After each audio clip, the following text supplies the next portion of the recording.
Greetings. This is lesson number 4 in my ongoing series titled Good Thinking. It's my shortest work and will be audio only with a little message from our in-house writer, R.F. Bodine. That's me. All right, let's begin. There are different degrees of intellectual abilities, ranging from the simple-minded to the genius. There are different educational backgrounds, ranging from the illiterate to the scholars. There's the narrow-minded and the broad-minded, and everything in between. There are different worldviews, spanning the religions and all the other isms, ranging from postmodernism and nihilism to socialistic utopianism and everything in between. Yet, every thinker can be grouped into two types. There's the open-minded and the closed-minded.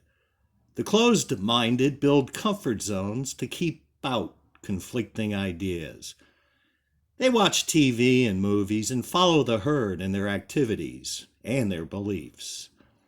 They get their information through the mainstream media, but only use sources of information that agree with their fundamental beliefs. They despise sources that challenge their core beliefs and never consult them.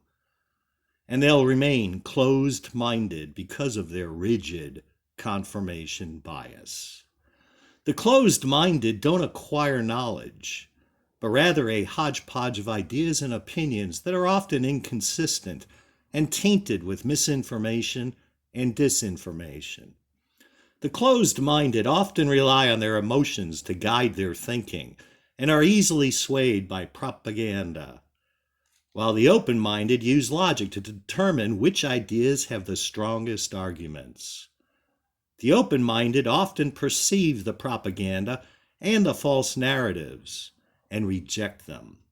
They explore all sides, but not all sources. They seek the most accurate sources, not the most popular.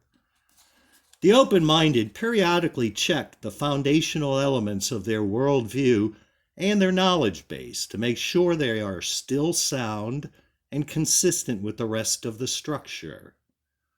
They are humble enough to reject a long-cherished belief when confronted with a stronger argument or presented with evidence that refutes their original belief.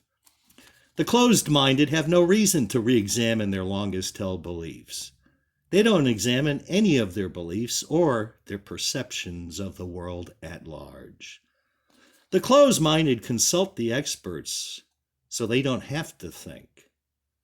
As long as the experts agree with their core beliefs, they don't question what they say. The open-minded question the experts. They know that conflicts of interest play a major role in most expert opinions, and the experts are often wrong.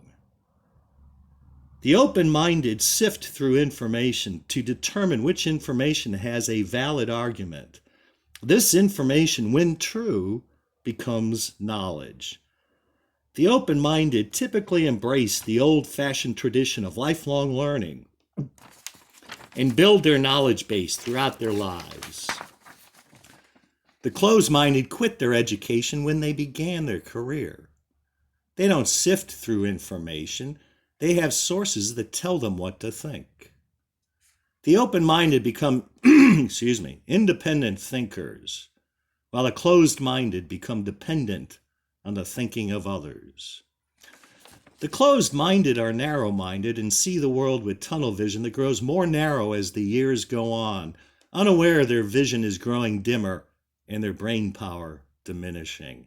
They are unaware they've been caged within their comfort zone, and their mass-produced public opinions have trapped them from seeing the truth. The open-minded are often broad-minded, but that does not validate their perceptions of themselves and the world. The open-minded include a variety of thinkers with different worldviews. Only one of these worldviews can possibly be right, although logically they all could be wrong.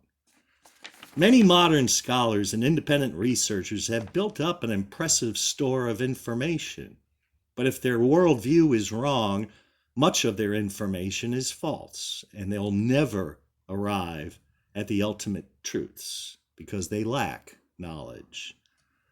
The closed-minded don't care about ultimate truths. They don't know what that means. They lost their curiosity and stopped learning about the deeper issues of life.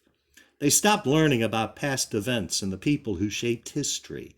They stopped gaining valuable knowledge and forgot there was a difference between valuable knowledge and mere utility. The closed-minded took off their thinking caps, turned on their television, and surrendered their independence as thinkers.